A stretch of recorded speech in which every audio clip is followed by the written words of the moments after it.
Hello everyone. I am C A Sachin Taneja और आज की क्लास में हम अपना जो टॉपिक डिस्कस करने वाले हैं उसका नाम है valuation of inventory accounting standard 2। आज हम अपनी क्लास में accounting standard 2 valuation of inventory discuss करें।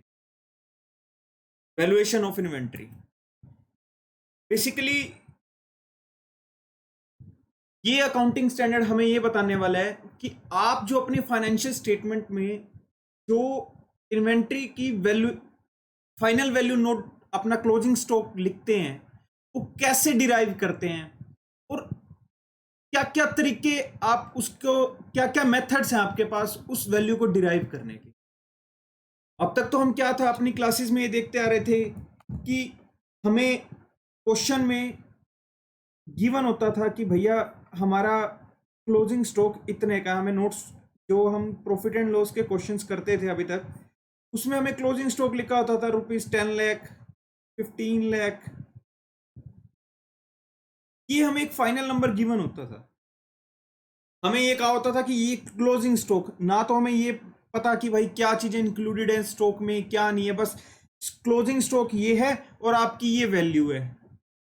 अब ये नंबर आया कैसे है, स्टॉक में क्या क्या चीजें इंक्लूडेड है और क्या क्या प्रिंसिपल्स ने काम किया है इस वैल्यू को डिराइव करने में। अकाउंटिंग स्टैंडर्ड 2 हमें उन सब चीजों के बारे में बताएगा। इन्वेंट्री बेसिकली क्या होता है कि अभी तक हम अपना क्या करते थे, प्रॉफिट एंड लॉस बना रहे हैं, प्रॉफिट एंड लॉस बना रहे हैं to opening stock, to purchase, by sales, by closing stock. Closing stock हमें एडजस्टमेंट्स में गिवन होता था।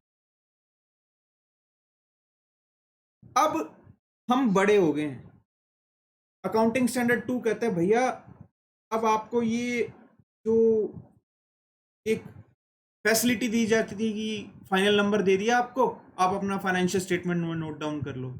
आप अपने फाइनेंशियल स्टेटमेंट में जो क्लोजिंग स्टॉक का नंबर नोट डाउन कर रहे हो वो निकालना भी आपको आना चाहिए। कैसे निकाल रहे हो, आप इतने बड़े हो चुके हो। अभी तक तो हमें बस एक फाइनल नंबर दे दिया और उसे नोट डाउन कर दिया। AS2 कहता है अब बड़े हो जाओ भैया, अब आप बड़े बच्चे हो गए हो, अब आप बड़े बच्चे हो गए हो। जैसे हम छोटे होते थे हमें क्या होता था, पापा सारा सामान ला के दे देते थे, खुद लो बेटा कपड़े ले लो ये ले लो। और जैसे जैसे हम बड़े हो जाते हैं हमें खुद रिस्पॉन्सिबिलिटीज लेनी पड़ती हैं। लेनी पड़ती है नहीं लेनी पड़ती हैं सर? ये तो आप सच कह रहे हो। हम जब बड़े हो जाएंगे तो हमें भी बाहर मार्केट में निकलना पड़ेगा, मनी अर्न खुद करनी पड़ेगी। सेम अब यही AS2 आपको कह रहे हैं। जब आप छोटे बच्चे थे आपको ये नंबर दिया जाता था कि भाई अपने फाइनेंशियल स्टेटमेंट में ये नंबर नोट डाउन कर लो। आप फाइनेंशियल स्टेटमेंट बना रहे हैं, statement of profit and loss and the balance sheet. ये बैलेंस शीट में भी हम अपना क्या करते थे, क्लोज करंट असेट्स में क्लोजिंग स्टॉक लिखते थे। हाँ जी सर, हम क्लोजिंग स्टॉक यहाँ पे लिखते थे।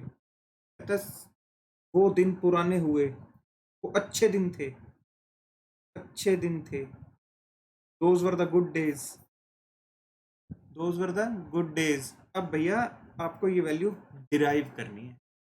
आज की क्लास में जो हम अपना बेसिकली सीखने वाले हैं ना, वो ये वैल्यू डिराइव कैसे करनी है और उसके साथ साथ जो इंटर रिलेटेड टॉपिक्स हैं इसमें कि इन्वेंट्रीज होंगी क्या, क्या क्या चीजें इन्वेंट्रीज में इंक्लूडेड होंगी, क्या क्या इन्वेंट्री में इंक्लूडेड नहीं होंगी, क्या क्या मेथड्स हैं। क्योंकि हम हर बिजनेस की बात कर रहे हैं, हम सिर्फ एक स्पेसिफिक बिजनेस की नहीं बात कर रहे हैं, हम बिजनेस इन जनरल की बात कर रहे हैं। किसी की इन्वेंट्री कोई और चीज है, किसी की इन्वेंट्री अलग अलग है।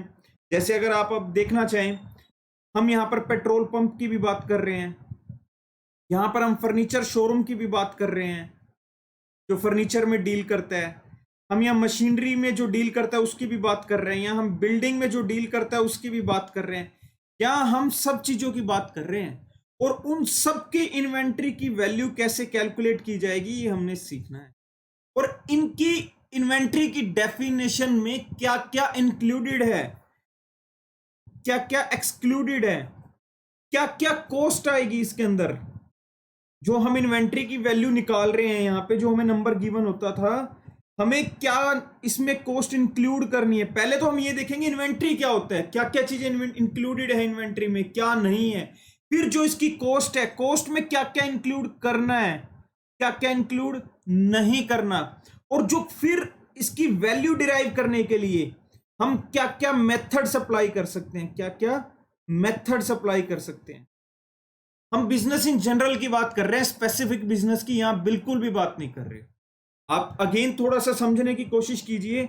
आज हम अपना AS2 वैल्यूएशन ऑफ इन्वेंट्री की बात करने वाले हैं, AS2 वैल्यूएशन ऑफ इन्वेंट्री की बात करने वाले हैं, जो हमें बता रहे हैं कि सर जी अब आप बड़े बच्चे हो गए हो, अब आप छोटे बच्चे नहीं रहे। छोटे बच्चे थे, आपको अपना प्रॉफिट एंड लॉस बना रहे हो, statement of profit and loss बना रहे हो, बैलेंस शीट बना रहे हो, क्लोजिंग स्टॉक का नंबर गिवन है एडजस्टमेंट में, बस we just have to take it from there and अपना नंबर प्लग इन कर दो प्रॉफिट एंड लॉस में, और बैलेंस शीट में सर हमने प्रॉफिट एंड लॉस बना देते थे, बैलेंस शीट बना देते थे। अरे भैया वो अच्छे दिन थे, पापा जी सारा सामान ला के दे रहे थे घर पे, लो बेटा कपड़े लो, ये भी लो, आपके टॉयज लो, आप ये पॉकेट मनी लो। अब हम मार्केट में बड़े बच्चे हो गए, अब हमें खुद निकलना है मार्केट में, अब हमें खुद अपने अर्निंग्स करनी है, ये नंबर हमें निकालना है आज। अब किसका नंबर है ये क्लोजिंग स्टॉक का नंबर है। अब स्टॉक में क्या क्या आता है, क्या क्या नहीं आता, और इसमें कौन कौन सी कॉस्ट इंक्लूडेड है, किस वैल्यू पे ये मेजर किया जा रहा है, और इसकी जो फाइनल नंबर है उसको मेजर करने के लिए, वैल्यू डिराइव करने के लिए क्या क्या मेथड्स रहते हैं। बेसिकली हम यहां पर क्या बात कर रहे हैं, बिजनेस इन जनरल की बात कर रहे हैं। बिजनेस इन जनरल, कोई भी बिजनेस हो, उसकी इन्वेंट्री जो होंगी उसकी वैल्यूएशन कैसे की जाएगी। इन्वेंट्री में सबसे पहले देखा जाएगा इन्वेंट्री में क्या क्या आ रहा है, इन्वेंट्री की डेफिनेशन क्या है आपकी, क्या क्या आ रहा है, क्या क्या नहीं आ रहा।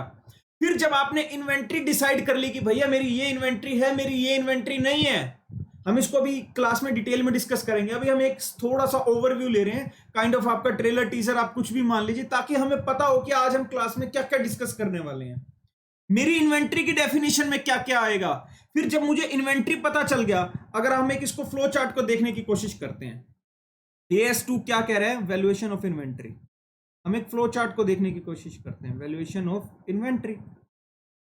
इस पूरे AS में हम क्या करने वाले हैं, ये क्या कह रहा है, अगर आप बात कर रहे हैं इन्वेंट्री की, यस आपकी इन्वेंट्री की डेफिनेशन में नहीं आ रहा, आप बाहर हो जाइए, यस आपका आ रहा है, covered bye AS2 definition inventory, yes covered by AS2। कुछ इन्वेंट्री स्पेसिफिक AS द्वारा डील की जाती हैं, जैसे कंस्ट्रक्शन कॉन्ट्रैक्ट में AS7 डील करता है। AS कंस्ट्रक्शन कॉन्ट्रैक्ट से रिलेटेड कोई भी वर्क इन प्रोग्रेस होएगा, that will be dealt by the construction contract AS7। वहां हम AS2 अप्लाई नहीं करेंगे। जैसे हमने सीखा हुआ है कि जनरल और स्पेसिफिक प्रिंसिपल्स होते हैं, जब बात कंट्राडिक्टरी हो जाए जनरल और स्पेसिफिक की, तो स्पेसिफिक अप्लाई करता है जनरल के ऊपर। हम जनरल इन्वेंट्री की बात कर रहे हैं, बट अब किसी स्पेसिफिक बिजनेस के लिए स्पेसिफिक AS है, तो वहां पर AS2। यहां पर हम क्या बात करके चल रहे थे सर, हाँ हमने है ना बिजनेस इन जनरल की बात की थी। अब बट हमारा कंस्ट्रक्शन कॉन्ट्रैक्ट में का अलग से AS है, AS7, तो बाबूजी वहां पे है ना आपका AS2 अप्लाई नहीं होगा। इन्वेंट्री है वहां की, कंस्ट्रक्शन कॉन्ट्रैक्ट की भी आपकी इन्वेंट्री है, पर सर जी आप वहां पर AS2 नहीं AS7 अप्लाई करेंगे। तो वही फ्लो चार्ट अब हम देख रहे हैं। फ्लो चार्ट को देखने की कोशिश कीजिए। यहां AS2 सबसे पहले हमें पूछेगा कि ये चीज इन्वेंट्री है या नहीं है। हाँ जी सर इन्वेंट्री है, ठीक है जी, नहीं है तो बाहर हो जाओ आप, okay bye bye tata, bye bye tata. हम इसकी बात ही नहीं करने वाले। फिर कहता है इन्वेंट्री है, क्या ये AS2 द्वारा कवर्ड है, यस। क्या ये AS2 द्वारा कवर्ड है, यस सर, हाँ जी, नो टाटा बाय बाय। हाँ जी सर ये कवर्ड है सर। नो में कौन कौन से आ रहे हैं, AS7 आपका शेयर्स डिवेंचर्स हेल्थ जो होते हैं उनको एज ए जो फाइनेंशियल एसेट्स होते हैं उनके ऊपर अप्लाई नहीं होता। Shares debentures held as stock उनके ऊपर अप्लाई नहीं होता। हम अभी इनको डिटेल में डिस्कस करेंगे। कहता है अब हमें क्या कह रहा है, AS2 कह रहा है बाबूजी हम सिर्फ इन्वेंट्री की बात करने वाले हैं। यहां जो आप अपना नंबर फाइनल निकाल रहे हैं वो कैसे निकाल रहे हैं, आज हम नंबर निकालने वाले हैं। प्रोसेस सीख रहे हैं कि कैसे कैसे वो नंबर डिराइव किया जाएगा। अब हम ये नंबर, हमें लिबर्टी नहीं होगी कि नंबर फाइनल दिया, हाँ जी हो गया। अब उसके बाद ये क्या कह रहे हैं, इसने कहना स्टार्ट किया, आज सबसे पहले आप देखो बात किसकी करनी है, वैल्यूएशन ऑफ इन्वेंट्री की। इन्वेंट्री की वैल्यूएशन करने वाले हैं, तो सबसे पहले हमें ये देखना होगा कि वो इन्वेंट्री है या नहीं है। तो हमने कहा जी इन्वेंट्री है, ठीक है जी, आगे आओ। फिर कहता है क्या ये इन्वेंट्री हमारी AS2 द्वारा कवर्ड है?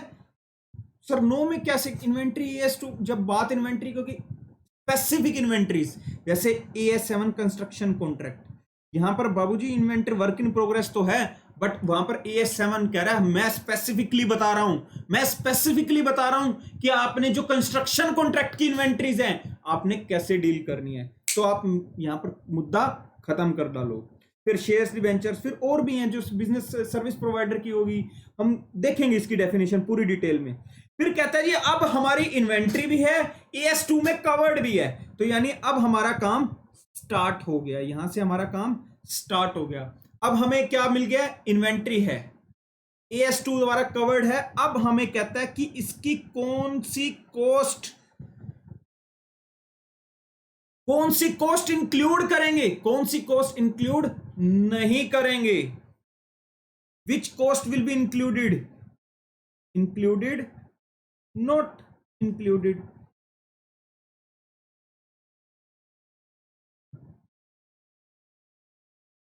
क्या कह रहे हैं, आपने इन्वेंट्री डिसाइड कर ली है, इन्वेंट्री है या नहीं, AS2 द्वारा कवर्ड है या नहीं। अब हमने देखना है कि वैल्यूएशन कर रहे हैं, उसके लिए उसकी कॉस्ट जानना जरूरी है। अब ये कहता है जो उससे एसोसिएटेड कॉस्ट है, इस इन्वेंट्री से एसोसिएटेड कॉस्ट है, कौन कौन सी कॉस्ट इसमें इंक्लूड की जाएगी और कौन कौन सी कॉस्ट इंक्लूड नहीं की जाएगी। फिर ये AS इसकी बात करता है। और ये तो है ना बड़ा झंझट वाला काम हो गया। यहाँ ठीक थे सर, हमारा को है ना प्रॉफिट एंड लॉस के उसमें एडजस्टमेंट दी होती थी, हम उसको भी बहुत बड़ी चीज मानते थे। ओहो ये क्लोजिंग स्टॉक आ जाता है, इसको डील करना बड़ा डिफिकल्ट होता है। हाँ बच्चे, जब हम छोटे बच्चे थे हमारी परेशानियां छोटी थी, अब हमारी परेशानियां बड़ी हो गई हैं। तो अब हमें यहां तक जो वैल्यूएशन है, यहां तक डिराइव करने के लिए ये प्रोसेस सारा फॉलो करना पड़ेगा। फिर जब कॉस्ट इंक्लूड होगी, अब उस कॉस्ट को भी डिराइव कैसे किया जाएगा, उसके भी मेथड्स होते हैं, methods to derive cost, methods to derive cost. Sir ये कैसे, क्या कह रहे हो, ये हमें कुछ समझ नहीं आ रहा, ये समझेंगे। अभी इसको हम सस्पेंस में छोड़ देते हैं, बाबू जी। ये ना थोड़ा सा पहले अभी हमने ट्रेलर दिखा दिया आपको, हमने एक टीजर, आपका इंटरेस्ट क्रिएट कर दिया है। अब हम इसको लास्ट में डिस्कस करेंगे, जब पूरी फिल्म का द एंड आएगा तब हम इसको अच्छे से डिस्कस करेंगे। हाँ जी सर, आप बेसिकली क्या कह रहे हो सर, आप कह रहे हो हम आज पढ़ने वाले हैं इन्वेंट्री की वैल्यूएशन करना है, उसके लिए हमें पहले देखना होगा कि क्या क्या चीजें इन्वेंट्री होती हैं क्या नहीं होती हैं, फिर कौन सी चीजें, हर इन्वेंट्री, बेसिकली मैं कहूं ना हर इन्वेंट्री AS2 द्वारा कवर्ड है अनटिल एंड अनलेस वो कवर्ड नहीं है स्पेसिफिकली। हाँ सर ये भी कह सकते हैं इन्वेंट्री है तो AS2 द्वारा कवर्ड है, अगर वो इसमें नहीं आ रही। फिर उसके बाद हमें कह रहा है वैल्यूएशन करने के लिए हमें कौन कौन सी कॉस्ट इंक्लूड करनी पड़ेगी और कौन करनी है और कौन कौन सी इंक्लूड नहीं करनी है।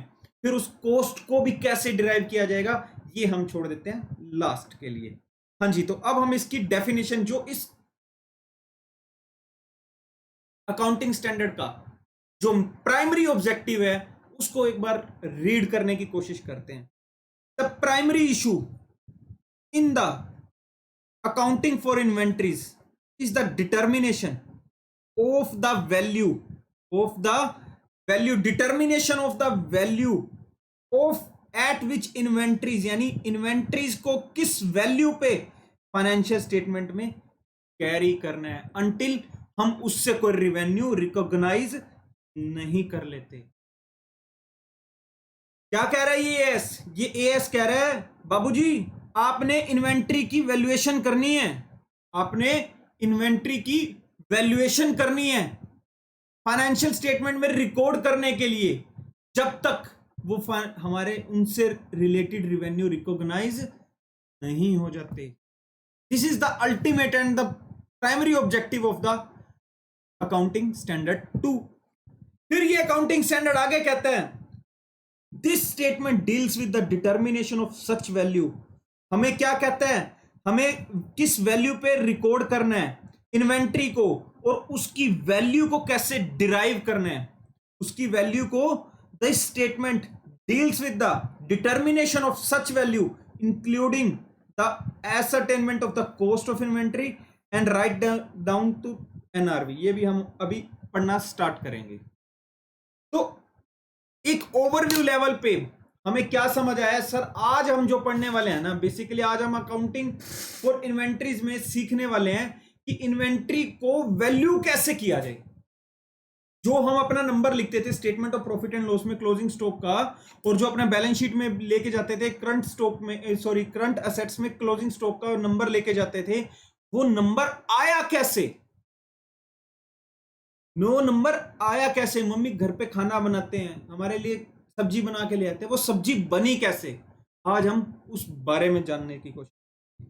वैल्यू, वो किस वैल्यू पे रिकॉर्ड किया जाए, किसको, इन्वेंट्रीज को किस वैल्यू पे रिकॉर्ड किया जाए, इन्वेंट्रीज को फाइनेंशियल स्टेटमेंट में। अंटिल देयर, बेसिकली इन्वेंट्रीज होती क्या है, हम किसी बिजनेस में डील कर रहे हैं और वो सामान हमारा क्लोजिंग स्टॉक सामान अगर हमारा बुक्स, हमारी जो लास्ट डेट है बुक्स की, उस डेट तक बिका नहीं है, तो हमारा क्या हो जाता है, inventory on the last date, और उसको फिर हमने अपनी फाइनेंशियल स्टेटमेंट में रिकॉर्ड करना है। हाँ जी, तो सबसे पहले आप हम इसका जो क्या कहता है, ये इन्वेंट्री, वैल्यूएशन ऑफ इन्वेंट्री आपको कहता है। सबसे पहली चीज आपको कह रहा है inventories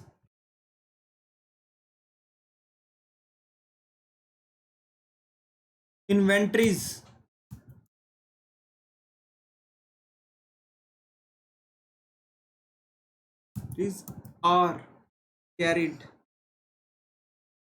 at lower of cost or NRV।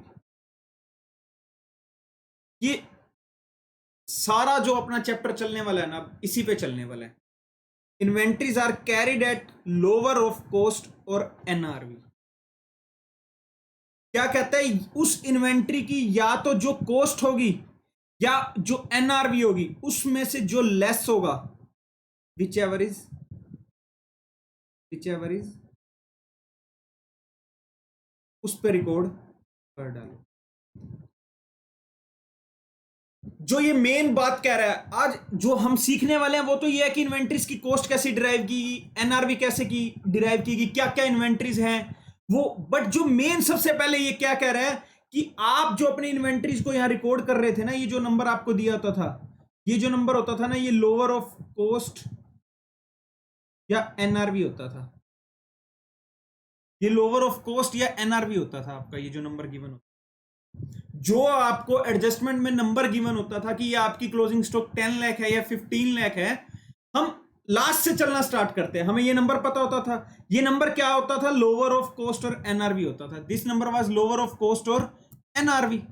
ये नंबर हमारा लोअर ऑफ कॉस्ट और NRV होता था। यही अब हमने यहां देखा कि सबसे पहली चीज जो ये कहता है कि आपकी इन्वेंट्रीज को लोअर ऑफ कॉस्ट या NRV पे, इसके पीछे क्या रीजन काम करता है। हमने दो प्रिंसिपल सीखे हुए हैं, अकाउंटिंग प्रिंसिपल। सर कौन से प्रिंसिपल की बात कर रहे हो, हम कह रहे हैं अकाउंटिंग प्रिंसिपल प्रूडेंस और रियलाइजेशन की बात कर रहे हैं। हमारा अकाउंटिंग प्रिंसिपल प्रूडेंस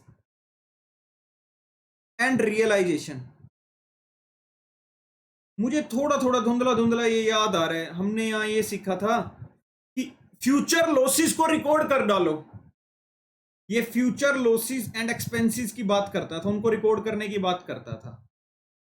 ये फ्यूचर लॉसेस एंड एक्सपेंसेस को रिकॉर्ड करने की बात करता था, और ये सिर्फ सर्टेन फ्यूचर इनकम को रिकॉर्ड करने की बात करते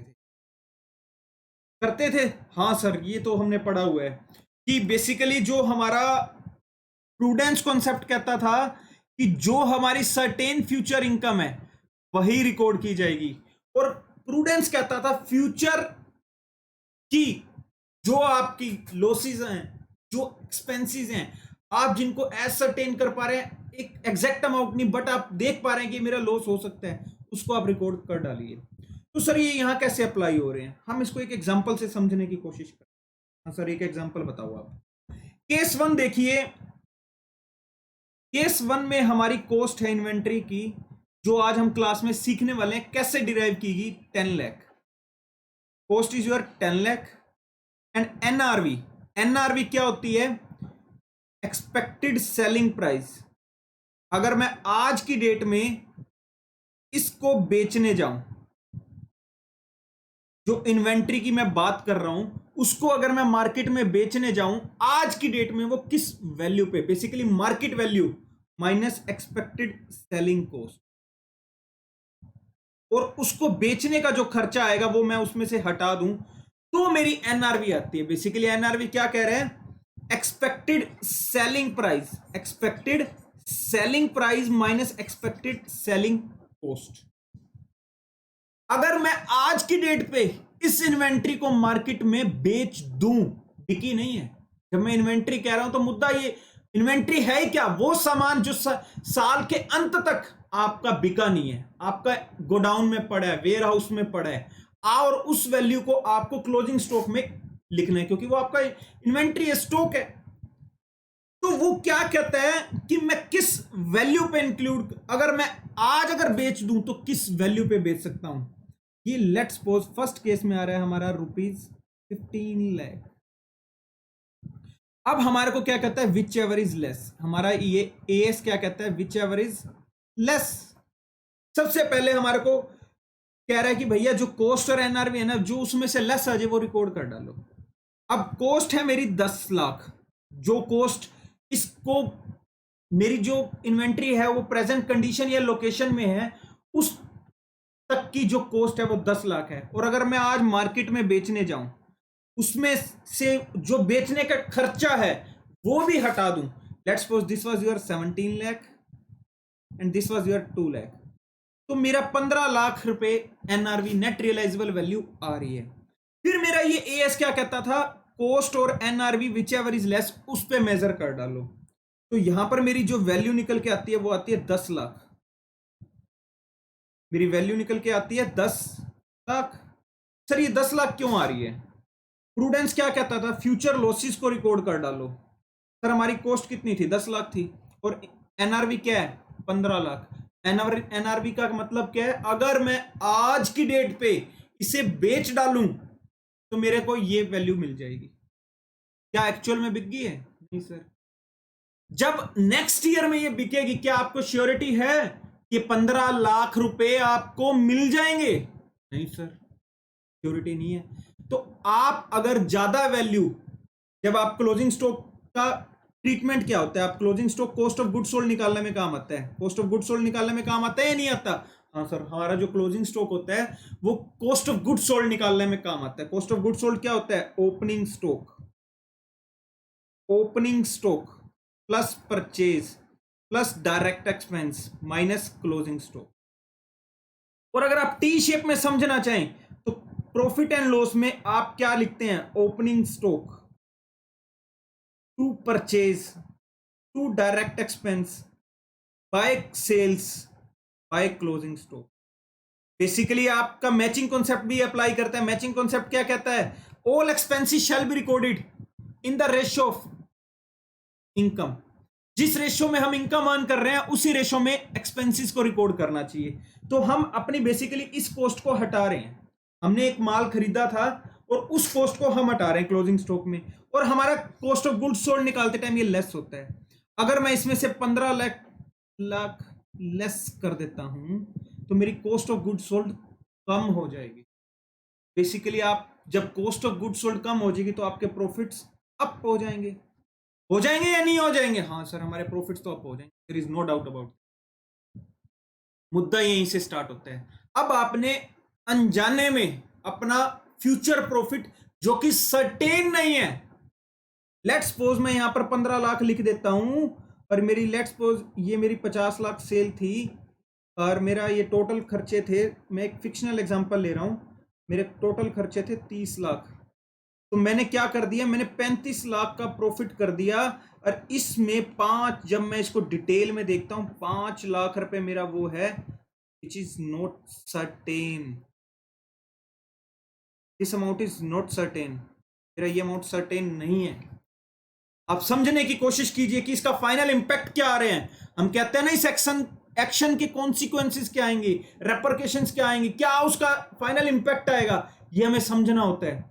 ये हमें यही समझाने की कोशिश कर रहा है कि बाबूजी जब आप यहां पर 10 लाख की बात कर रहे हो और 15 लाख की बात कर रहे हो, आप 10 लाख कॉस्ट है और 15 ये हम सीखेंगे। आप निश्चिंत रहिए, जो हमने यहां पर एक फ्लो चार्ट बनाने की कोशिश की थी ना, ये हम अभी चलेंगे। हमारे को कॉस्ट की 10 लाख निकल गया और हमारी जो उसकी एनआरवी आ रही है, expected selling price minus expected selling cost is equal to 15 lakh, वो मेरी 15 लाख आ रही है। अगर मैं इसे 15 लाख कर दूं तो मेरी कॉस्ट ऑफ गुड सोल्ड कम हो जाएगी। कॉस्ट ऑफ गुड सोल्ड क्या होता है, sales minus cost of good sold is equal to profit. हाँ सर, हमारा प्रॉफिट ज्यादा हो गया। और अगर आप टी शेप में समझना चाहते हैं, टी शेप में समझते हैं, तो भी आप देखिए 5 लाख वो प्रॉफिट है जो कि अभी ना तो सर्टेन है। आप क्या कहते हैं, सर्टेन फ्यूचर इनकम को रिकॉर्ड करते हैं। जब आप बात करते हैं रियलाइजेशन कॉन्सेप्ट की, बेसिक्स पे काम करेंगे हम। बेसिक्स क्या कहते हैं, जब तक आपकी इनकम सर्टेन ना हो कि कितना अमाउंट आएगा और आएगा या नहीं आएगा, जब तक आपको सर्टेन ना हो, क्या आप सर्टेनिटी के साथ कह सकते हो कि नेक्स्ट ईयर आपका ये सामान 15 लाख में बिक जाएगा? सर हम नहीं, फ्यूचर इज ऑलवेज अनसर्टेन। और आज की डेट में प्राइस अप्स एंड डाउन्स, आप पेट्रोल का ले लीजिए, फर्नीचर का ले लीजिए, मशीनरी का ले लीजिए, हर चीज के प्राइस अप एंड डाउन हो रहे हैं। कभी एकदम आप देखेंगे तो कभी हार्ड डिस्क जो कंप्यूटर के प्राइसेस है, आजकल कोरोना की वजह से कंप्यूटर के प्राइसेस बहुत ज्यादा हाई हो गए हैं। आप आज से 5-7 साल पहले एक्सटर्नल हार्ड डिस्क के प्राइसेस बहुत ज्यादा हाई हो गए थे। आप एकदम कम भी हो जाते हैं, कई बार किसी चीज के प्राइस कम भी हो जाते हैं, तो हम सर्टेन नहीं है कि भैया मेरा ये प्रॉफिट रियलाइज होगा। सर्टेन नहीं हो तो फिर सर मेरे पास आप रियलाइजेशन मना कर रहे हैं मेरे को, आप मत आइए, आप मेरे पास रियलाइजेशन साफ साफ मना कर रहा है, मेरे पास आने की जरूरत नहीं है, क्योंकि ये 5 लाख वो प्रॉफिट इंक्लूडेड है, आप अपने प्रॉफिट्स में ज्यादा इंक्लूड कर रहे हो। और लेट्स सपोज फ्यूचर में ये आपका सिर्फ 8 लाख में रियलाइज होता है, ये सामान 7 लाख में, 6 लाख में या उससे भी कम में, तो आपका क्या हो जाएगा, नुकसान हो जाएगा। आपने आज प्रॉफिट बुक कर लिया, वो प्रॉफिट जो कभी होगा ही नहीं, और आज उस प्रॉफिट के बेसिस पे आप अपने जैसे डिविडेंड भी डिक्लेयर करते हैं, और भी चीजें होते हैं। और दूसरा, आज आपने अपनी फाइनेंशियल पोजीशन स्ट्रॉन्ग दिखा दी, फ्यूचर में आप अपनी जैसे ही प्रॉफिट्स कम दिखाएंगे, आपकी फाइनेंशियल पोजीशन एकदम डाउन जाएगी। जब दिखेगा कि भाई इसके तो प्रॉफिट्स डाउनवर्ड आ गए, आपके शेयर मार्केट एकदम, यही तो होता है ना शेयर मार्केट में क्या होता है। अब रिसेंटली हमने काफी कंपनीज के देखे कि एक नया कंपनी में स्ट्रॉन्ग कॉम्पिटिटर आता है दूसरी कंपनी के। अब टेलीकॉम कंपनीज के हाल देख लीजिए, कुछ कंपनीज तो बैंकक्रप्ट होने वाली हैं, कुछ हो गई हैं, कुछ होने वाली हैं। कि एक बड़ा लार्ज इन्वेस्टर आ जाए, बड़ी कंपनी आ जाए, वो सारा सिस्टम ही उसने हिला दिया, तो उसी के बेसिस पे हमारे को ये क्या कहता है, भैया जब तक आपको सर्टेन ना हो आप उसे रिकॉर्ड ना कीजिए। इसीलिए ये कहा जाता है विच एवर इज लेस। अब एक और एग्जांपल और हम समझने की कोशिश करेंगे जिसमें हमारी कॉस्ट कम होगी, कॉस्ट ज्यादा होगी और एनआरवी कम होगी। Case 2, cost is again 10 lakh, cost is again rupees 10 lakh, and in this case your NRV is your rupees 7 lakh. Expected selling price minus expected selling cost is 7 lakh, whichever is less. अब हमारी जो value at which it will be recorded in the financial value of inventory would be rupees 7 lakh. यहाँ हम 7 लाख में record करेंगे sir जी, या हम 10 लाख में रिकॉर्ड नहीं करेंगे, विच एवर इज लेस। अब यहाँ हमारा काम कर रहा है प्रूडेंस कॉन्सेप्ट। प्रूडेंस कॉन्सेप्ट क्या कहता है, फ्यूचर लॉसेस और एक्सपेंसेस को भी रिकॉर्ड कर डालो यार। आपको दिख रहा है एनआरवी आज ही कम है, तो फ्यूचर में तो और भी कम हो सकती है, तो आप जितना रिकॉर्ड कर सकते हो उतना तो रिकॉर्ड कर लो ना, क्योंकि फ्यूचर लॉसेस और एक्सपेंसेस के लिए अगर हम आज से तैयार होंगे तो हमारे पे फ्यूचर में बर्डन कम आएगा तो that is good for us. हमारी फ्यूचर सिक्योरिटी के लिए हम उसको आज ही रिकॉर्ड कर डालते हैं। यही हमारे को क्या कहता है, प्रूडेंस कॉन्सेप्ट। केस 1 में हमने देखा था हमारी कॉस्ट 10 लाख थी, बट हमारी एनआरवी क्या थी, 15 लाख। और हमने यहां पर देखा था हमारे 3, अभी हम मैचिंग कॉन्सेप्ट की भी बात करेंगे, यहां पर हमारे 3 प्रिंसिपल काम करते हैं। 3 प्रिंसिपल कैसे काम करते हैं कि प्रूडेंस, मैचिंग और रियलाइजेशन।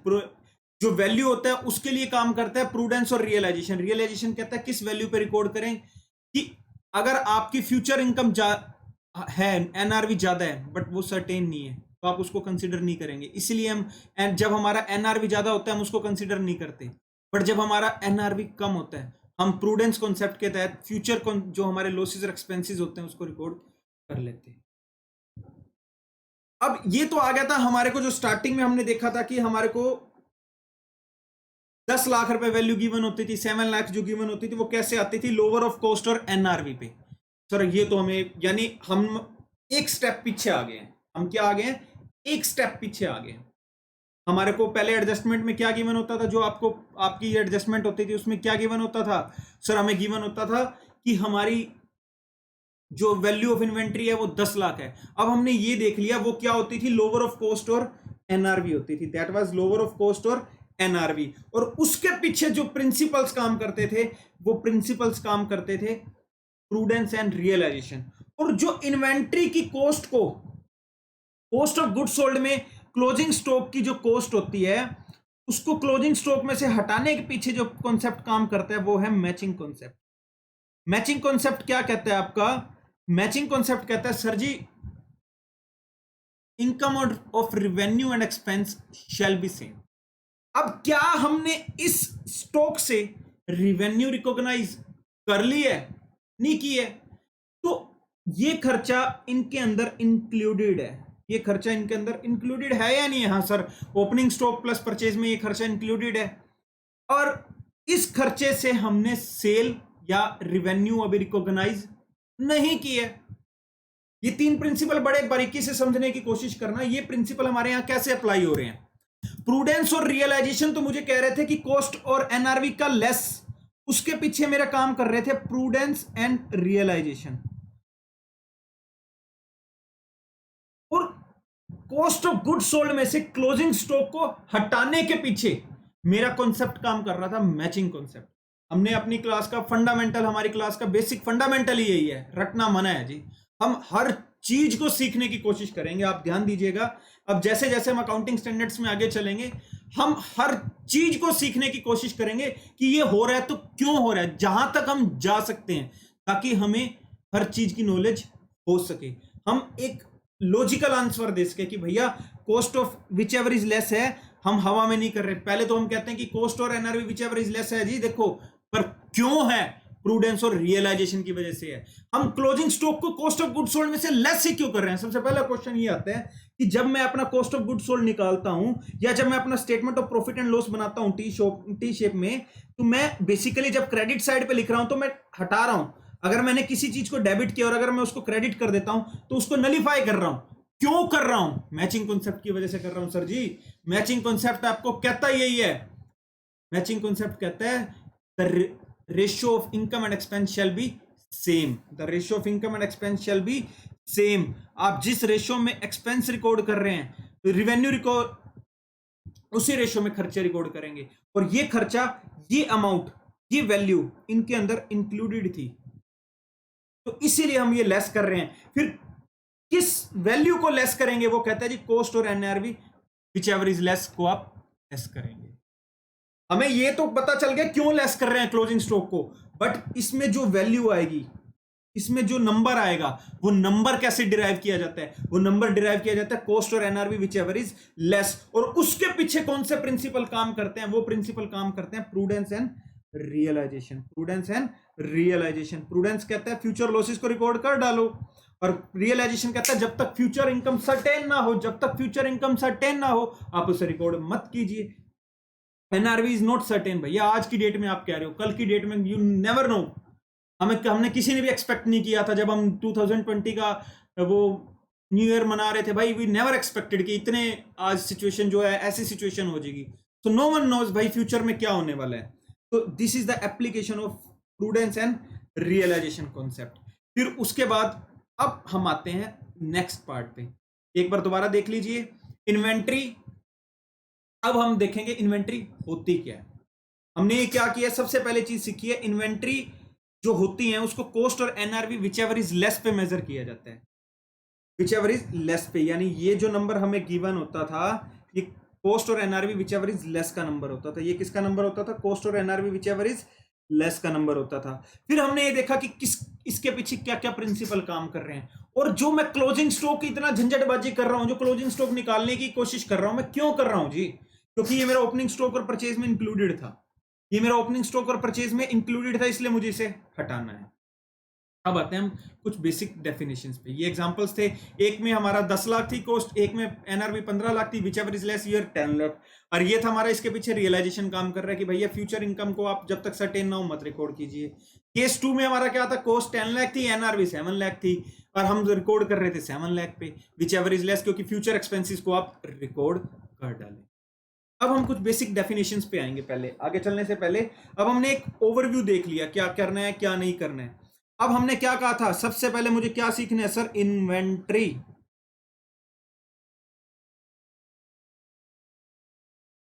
ये एएस बात किसकी कर रहा है सर? ये एएस बात कर रहा है वैल्यूएशन ऑफ इन्वेंट्री। ये एएस किसकी बात कर रहा है?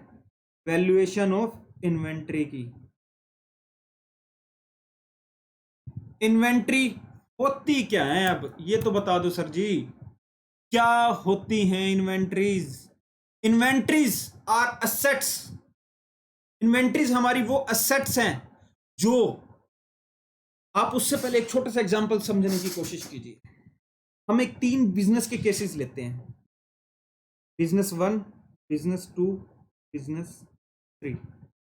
इसका काम है फर्नीचर परचेज सेल का।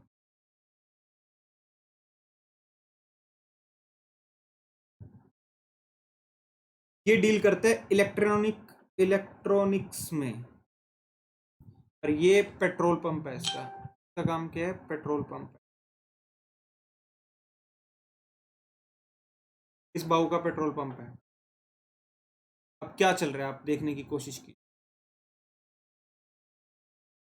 इन्वेंट्री कहता है ये बंदा किस में डील कर रहा है सर? ये 2 तरह के फर्नीचर यूज कर रहा होगा। एक तो जो इसने अपनी फिटिंग्स करवाई होंगी, आप कोई भी शॉप हो उसको फर्नीचर की फिटिंग्स तो करवानी पड़ेंगी, बट उसने वो सेल के लिए नहीं रखे हुए। तो जो सामान इसने अपने शोरूम में सेल के लिए रखा हुआ है, जो सेल परचेज के लिए, सिर्फ उसकी बात कर रहा है। फिर अब एक इलेक्ट्रॉनिक्स का शोरूम है, उसने एसी खुद के लिए भी यूज करने के लिए लगा रखा होगा, टीवी भी लगा रखा होगा, वो इसने सेल करने के लिए रखा हुआ है? नहीं सर, उसने सेल करने के लिए, तो वो इन्वेंट्री नहीं है। बट जो एसी, टीवी और जो भी इलेक्ट्रॉनिक्स के आइटम्स है, इसने सेल परचेज के लिए रखा हुआ है, वो इस। और पेट्रोल पंप पे जो डीजल, पेट्रोल आप डील कर रहे हैं, that is your inventory. Basically अब इन्वेंट्रीज क्या हुई है? Inventories are assets, assets held for sale in the normal course of the business, held for sale in the ordinary course of the business। अब इसने अपने ऑर्डिनरी कोर्स में क्या रखा हुआ है? फर्नीचर।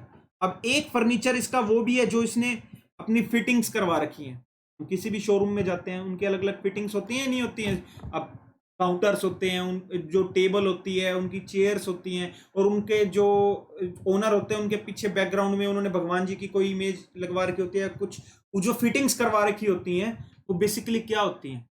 वो भी तो फर्नीचर ही है ना। बट क्या वो फर्नीचर सेल के लिए रखा हुआ है?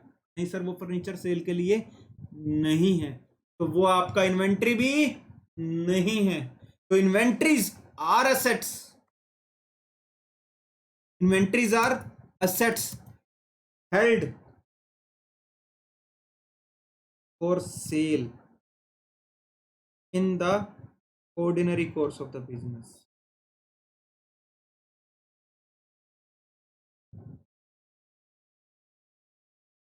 इन्वेंट्रीज वो असेट्स हैं which are held for sale in the ordinary course of the business. अब आप इसका इलेक्ट्रॉनिक्स का एग्जांपल ले लीजिए। इलेक्ट्रॉनिक्स के आप शोरूम पे जाते हैं, आप जैसे बड़ी सिटीज में क्रोमा हो गया, रिलायंस का हो गया, आपके और भी होगी, और छोटे अपने जो नॉर्मल अपने सिटीज होते हैं उनमें भी लोकल इलेक्ट्रॉनिक्स के शोरूम हर किसी के होते हैं। आप वहां जाते हैं, उन्होंने अपने शोरूम में क्या, मैं जो बंदा एसी बेच रहा है वो क्या एसी नहीं लगवा सकता क्या खुद के यूज करने के लिए? सर क्यों नहीं लगवा सकता? उसके पास तो इतने एसी पड़े हैं, वो लगवा सकता है। तो क्या वो उसने बेचने के लिए रखा हुआ है? एक एसी उसकी दुकान में पड़ा है जो उसने डिस्प्ले में लगाया हुआ है। अरे एक एसी जो उसका ऊपर दुकान में लगा हुआ है, जिससे वो खुद भी ठंडी हवा ले रहा है और अपने कस्टमर्स को भी ठंडी हवा दे रहा है। एक टीवी उसने डिस्प्ले में सेल के लिए लगाया हुआ, और एक टीवी पे वो बैठा बैठा, जब ऑब्वियसली बैठना है दुकान पे सारा दिन बैठना है तो अपना टाइम पास भी करना है, उसने टीवी लगा रखा है अपना मैच देखने के लिए, कुछ भी न्यूज देखने के लिए। टीवी वो भी है जो डिस्प्ले में लगा हुआ है, टीवी वो भी है जो उसने अपने खुद के यूज के लिए लगा रखा है। इन्वेंट्री वो है जो डिस्प्ले में लगी हुई है। इन्वेंट्री वो है जो held for sale in the ordinary course of the business है, जो वो खुद यूज कर रहा है, that is not inventory. So inventories are held for sale in the ordinary course of the. अब जो फर्नीचर के शोरूम्स होते हैं उनके सारे फर्नीचर्स अभी फिनिश्ड गुड्स में तब्दील नहीं हुए होते, उनके सारे फर्नीचर फिनिश्ड गुड्स में तब्दील नहीं हुए होते। तो कुछ फर्नीचर अभी प्रोडक्शन में है और such sale, in the process of production. किसी की पॉलिश बाकी है, किसी का फाइनल टच बाकी है, किसी का कुछ बाकी है, तो अभी तक वो फाइनल हेल्ड फॉर सेल नहीं है, वो अभी in the process of production है for such sale. In the process of production है, in the process of production for such sale. जब वो फिनिश गुड्स में तब्दील हो जाएंगे, फॉर सच सेल,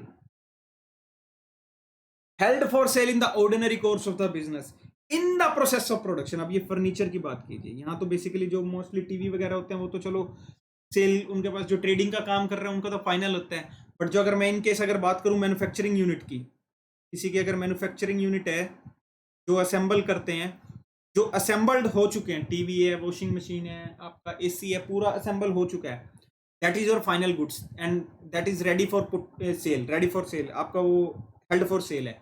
बट अभी अगर वो उसका फाइनल असेंबलिंग होना रह रहा है तो वो क्या है, in the process of production है फॉर सच सेल। तो वो भी इन्वेंट्री का ही पार्ट है या नहीं है? क्योंकि आपको अपनी सारी कॉस्ट दिखानी है या नहीं दिखानी है? हाँ सर, हमें दिखानी तो है सारी कॉस्ट। तो इन्वेंट्री में क्या कह रहा है, क्या क्या इंक्लूडेड है? Inventories are the assets, assets हमारी क्या होते हैं? Resources which will result in the future economic benefit. क्या जो in the process of production है, will it result in the inflow of the future economic benefit और not? Yes sir, it will result in inflow of future economic benefit. तो ये हमारी asset है, या तो वो हेल्ड फॉर सेल है या in the process of production for such sale. या जो छोटे मोटे नट वगैरह होते हैं जो इनको इनमें यूज होने होते हैं, हमारे जो फर्नीचर का काम चल रहा है उसमें छोटे मोटे नट्स जो होते हैं या उनसे छोटे मोटे चीजें यूज हो रही होती हैं, सप्लाईज जो होती हैं, वो भी हमारे इन्वेंट्रीज का पार्ट होती हैं। क्या कहता है ये? In the form of material, जो असेट्स आपने, जो चीजें आपने हेल्ड कर रखी है in the form of material, और supplies in the form of material, in the form of material और supplies, in the form of material और supplies to be consumed in production और रेंडरिंग ऑफ सर्विसेज, प्रोडक्शन और rendering of services.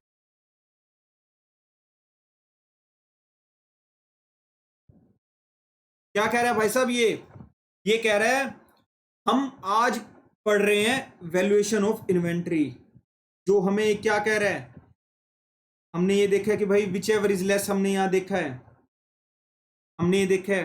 वापस flow chart पे आता हूं, अब हमारा क्या कह रहा है, फ्लो चार्ट में हमने क्या देखा था? सबसे पहले इन्वेंट्री क्या क्या होती है, इसी के बेसिस पे पता चलेगा या नहीं चलेगा अब इन्वेंट्री है या नहीं है। अगर ये हमारी इन्वेंट्री है तो हमारा क्या है, held for sale in the ordinary course of the business है, it is inventory. In the process of production for such sale, that is inventory.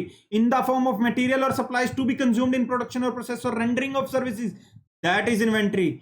और यही अगर फर्नीचर मैंने खुद की फिटिंग्स करवा रखी है अपने शोरूम में, मेरा फर्नीचर का शोरूम है, मैं फर्नीचर सेल परचेज का काम कर रहा हूं, बट कुछ फर्नीचर मैंने डिस्प्ले के लिए नहीं, मैंने खुद के काउंटर्स तैयार करवाए हुए हैं, परमानेंट काउंटर्स हैं। वो मैंने जो टेबल है, जो एक ओनर बैठता है वहां पे, और अपने पीछे जो आप जाते हैं मोस्टली भगवान जी की मूर्ति लगी होती है या इमेज लगी होती है, जिनको भी वो मानते हैं, उनके गुरु हैं जिनको भी वो मानते हैं, उनके जो भगवान जी है उनकी वो फोटो लगी होती है, वो भैया उनकी furniture and fitting, and that is not for sale, that is not held for sale, तो that is not inventory. But वही अगर उसी टाइप का एक काउंटर, उसी टाइप का एक चेयर उन्होंने बेचने के लिए रखा हुआ है, that is inventory, held for cell.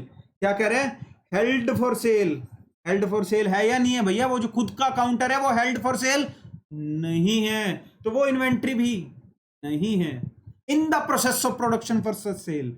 अभी क्या है कि सारा फर्नीचर जरूरी नहीं है तैयार माल है, कुछ अभी बन भी रहा है, तो वो भी इन द प्रोसेस ऑफ प्रोडक्शन है, जो कि बाद में बेचा जाएगा, वो भी आपकी इन्वेंट्री है। और in the form of material और supplies to be consumed in the production और रेंडरिंग ऑफ सर्विसेज, ये भी आपकी इन्वेंट्री है।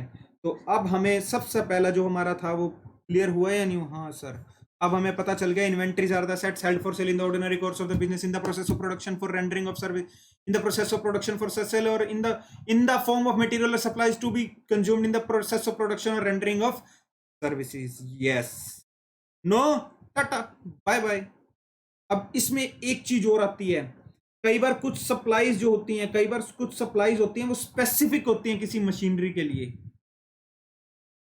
और वो उसी मशीनरी का पार्ट बन जाती हैं, वो इन्वेंट्री। चलो उसको हम अपना प्रॉपर्टी प्लांट एंड इक्विपमेंट वाले में कवर करेंगे, एक बार इग्नोर कर देते हैं, प्लीज इसको इग्नोर कीजिएगा। हाँ जी, तो अब हमारा ये हो गया, हमारा फर्स्ट जो चार्ट बना है वो हमारा कवर हो गया, इन्वेंट्री है। अब कवर्ड बाय AS2 है या नहीं, क्या कहता है इसके बारे में हमारा AS2 क्या कहता है? हर इन्वेंट्री कवर्ड है बाबूजी, हर इन्वेंट्री कवर्ड है। AS2 क्या कहता है?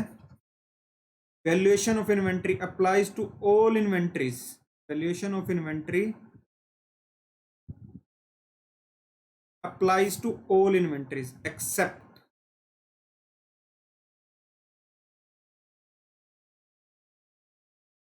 इन्वेंट्रीज है तो ही अप्लाई होएगा ना, और इन्वेंट्रीज होगी या नहीं होगी ये हमने देख लिया है, इन्वेंट्रीज कब होगी कब नहीं होगी ये हमने देख लिया है। हाँ सर, ये तो हमने देख लिया है कि भाई कब इन्वेंट्री होगी कब नहीं होगी, ये हमने देख लिया। क्या कहता है ये अकाउंटिंग स्टैंडर्ड सब इन्वेंट्रीज पे अप्लाई होगा सिर्फ इनको छोड़ के। क्या था हमारा? AS7, जहां आपका AS7 अप्लाई, कॉन्ट्रैक्ट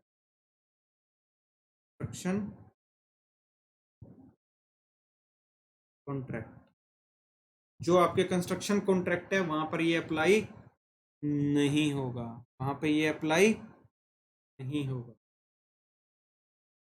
वहां, क्योंकि जो प्रिंसिपल्स हैं वो AS7 के स्पेसिफिक, AS2 क्या है, सब इन्वेंट्रीज की बात करता है, बट जो AS7 है वो स्पेसिफिकली बात करता है कंस्ट्रक्शन कॉन्ट्रैक्ट की अकाउंटिंग के, और उसमें जो उसकी इन्वेंट्री है उसकी भी बात करता है। क्या कहता है? जो AS2 बात करता है वो हर तरह की इन्वेंट्री की बात करता है। AS2 किसकी बात कर रहा है? हर तरह की इन्वेंट्री की बात कर रहा है। और जो AS7 है वो स्पेसिफिकली कंस्ट्रक्शन कॉन्ट्रैक्ट की बात कर रहा है, और उसमें जो वो आ रही है, और work in progress arising in the ordinary course of the business of the service progress, arising in the ordinary course of business of ordinary course of business of service provider, जो सर्विस प्रोवाइडर के business में work in progress होता है उसके ऊपर भी apply service provider इस provider, उसके ऊपर भी अप्लाई नहीं होता है। Share debentures held as stock जो होता है, held as stock in trade, उनके ऊपर भी नहीं होता है। जो आपके shares, debentures and other financial assets held as stock in, held as stock in के ऊपर भी अप्लाई नहीं होता। कुछ और भी हैं, producer inventories of life stock, agriculture, उनके ऊपर भी, mineral ores to the extent, उनके ऊपर भी नहीं होता। तो मेन आपका यही है जो, और एग्रीकल्चर जो NRV टू द एक्सटेंट जो हमारा अकॉर्डेंस में वेल एस्टेब्लिश्ड प्रैक्टिसेस हैं उसके ऊपर जो अप्लाई होते हैं तब वहाँ नहीं होता ये मिनरल ओवर्स ये आपका मिनरल ऑयल्स हो गए, एग्रीकल्चर प्रोड्यूस हो गया,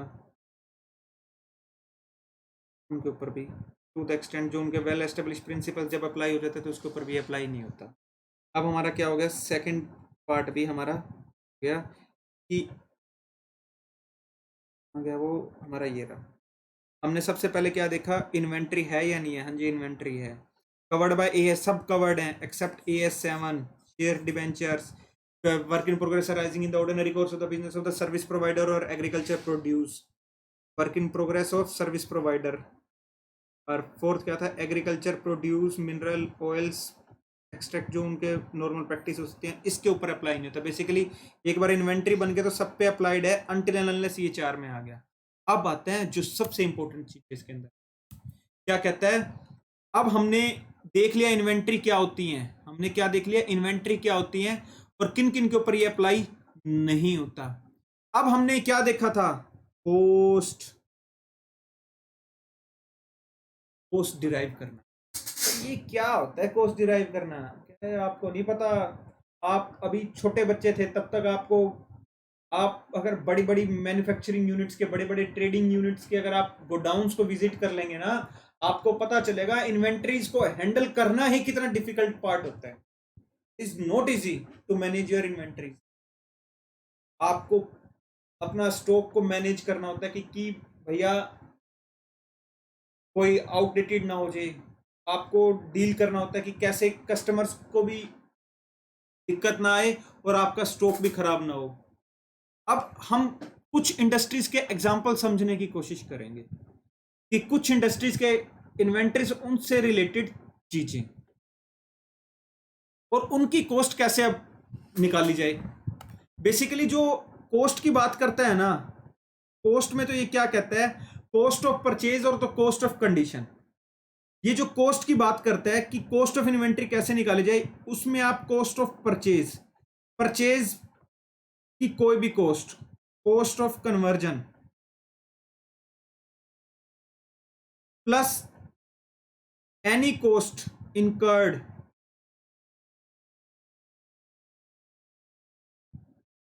in bringing the inventories to present condition and location, condition and location।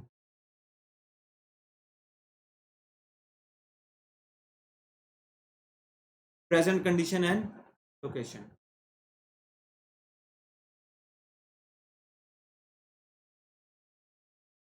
जो कॉस्ट ऑफ इन्वेंट्री है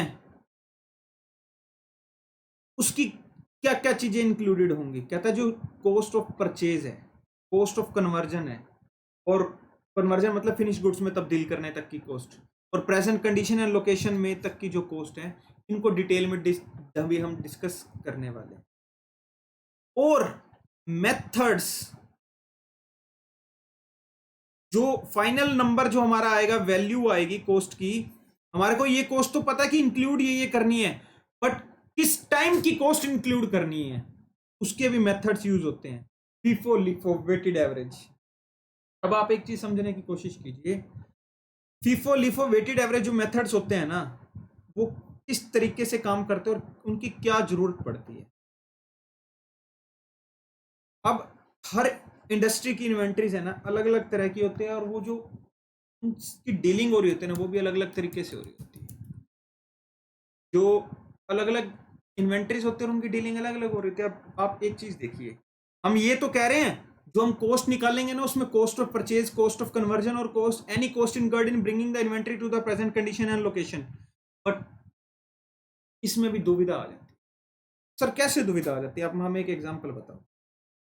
अब आप पेट्रोल की न्यूज तो कोई बंदा ऐसा है नहीं जो सुनता ही ना, पेट्रोल से तो सब जानकार है। हाँ सर, रूटीन में सुनते रहते हैं, आज पेट्रोल 100 हो गया, अब 105 हो गया, 107 हो गया। बहुत दिक्कत आती है सर, आजकल पेट्रोल के प्राइस है ना रॉकेट की तरह उड़ रहे हैं। हाँ, बड़ी बड़ी सरकारें गिर जाती हैं इसके ऊपर। अब आप समझने की कोशिश कीजिए, आप पेट्रोल कहाँ से लेके आते हैं। सर हमारा पेट्रोल पेट्रोल पंप से लेके आते हैं। आप कैसे बच्चे वाली बातें कर रहे हैं सर, अभी चलो पता चलेगा। अब आप एक पेट्रोल पंप पे जा रहे हो, this is your petrol pump. Open होता है ना, ये तो बंद तो होते ही नहीं। हाँ ये तो ओपन होते हैं। यहाँ मशीन्स लगी होती है, इस पे मीटर लगा होता है और वो पकड़ने वाले इसमें हैंडल्स होते हैं। फिर एक और मशीन होती है डीजल पेट्रोल, ये लिखा होता है पेट्रोल, दिस इज डीजल। अब मीटर है। अब ये पेट्रोल आप पाइप निकालते हैं, वो आप कहते हो 100 का डाल दो, 200 का डाल दो, 500 का डाल दो, 1000 का डाल दो, 2000 का डाल दो, गाड़ी फुल कर दो, डिग्गी फुल कर दो, जैसे भी हमारी रिक्वायरमेंट है, जो हमारा बजट है ऑब्वियसली उस पर हम कर देते हैं। अब पेट्रोल क्या होता है, नीचे अंडरग्राउंड उनका एक टैंक बना होता है, बड़ा बहुत बड़ा टैंक होता है ना। अगर आप पेट्रोल पंप के साइड में देखेंगे ना, वहाँ पर एक आपको दिखेगी चीज़, जो कभी आपने देखा हो, विजिट करना, तो कई बार ट्रक खड़े होते हैं और वो ट्रक से है ना एक पाइप नीचे जा रही होती है और उसमें वो रिफिल कर रहे होते हैं अपने स्टोरेज टैंक को वो रिफिल करते हैं। अब पेट्रोल के प्राइस कितने डेली बेसिस पे फ्लक्चुएट करते हैं, 95, 97, 98, 99, 101, 100, 100.50, 100.25 करते नहीं करते। हाँ सर ये तो डेली की फ्लक्चुएट। अब सोचने की कोशिश कर, एक दिन ट्रक आया, ट्रक 1 आया इनके यहाँ, वो पेट्रोल उस दिन था, वैसे तो उनकी कॉस्ट का तो हमें नहीं पता, आप 95 कॉस्ट मान लीजिए, 95 की कॉस्ट से उसने एक अपना पाइप लगाई और रिफिल कर दिया। अब वो क्या होता है, ऐसे पेट्रोल ऐसे फैल जाता है। फिर सेकंड ट्रक आया, उसकी स्थान में थी, मिक्स हो गया नहीं हो गया सर। हाँ ये थोड़ी है कि आज 95 वाले का तेरे से एलर्जी है, मेरे को 95 वाले दूर हो जा, पास आने की जरूरत नहीं है, एलर्जी थोड़ी है भाई, वो तो मिक्स हो जाएगा। ट्रक 3 आया 100 में। अब इसमें आपका 95 वाला भी है, इसमें आपको 97 वाला भी है, और इसमें आपका 101 वाला भी है। आपका 3 ट्रक आए। अब आप कैसे पता करोगे कि मेरा 95 वाला सारा निकल चुका है नहीं निकल चुका, 97 वाला सारा निकल चुका है नहीं निकल चुका, 101 वाला निकल चुका है नहीं निकल चुका। ऐसा होता है कि पहले 95 वाला निकलेगा, अगर पेट्रोल पंप खाली हो जाए फिर लोगों के उसकी क्रेडिबिलिटी खत्म हो जाएगी, तो उसको तो रिफिल साथ साथ करवाता रहना पड़ेगा। हाँ सर ये तो रिफिल तो करवाते रहना पड़ेगा। अब यहाँ पर हमारा लीफो फीफो तो फेल हो जाता है, लीफो फीफो तो हो ही नहीं सकता कि last in first out, first in first out. हमारा फेल हो गया नहीं हो गया, ये तो हमारा फेल हो गया। आप समझने की कोशिश कीजिए, हमने क्या कहा, हम बड़े सिस्टमेटिक तरीके से चलने की कोशिश कर रहे हैं। हमने आज पढ़ना स्टार्ट किया अकाउंट वैल्यूएशन ऑफ इन्वेंट्री। हमने देखा इन्वेंट्री क्या होती है, held for sale in the process of production, for sale in the form of material और supplies in to be consumed in the rendering of services और the आपका जो production process में है। फिर AS7 शेयर्स, डिबेंचर्स, एग्रीकल्चर जो है हमारे, और work in progress of the service provider, इसके ऊपर हमारा ये अप्लाई नहीं होता। और हमने देखा था कॉस्ट और NRV which ever is less के ऊपर जो होता है वो क्यों होता है वो भी देख लिया था। और कॉस्ट में हमने देख लिया कि cost of purchase, cost of conversion, cost of, हमने ये चीज इंक्लूड करनी है। बट दुविधा ये आ जाती है कौन सी कॉस्ट भैया।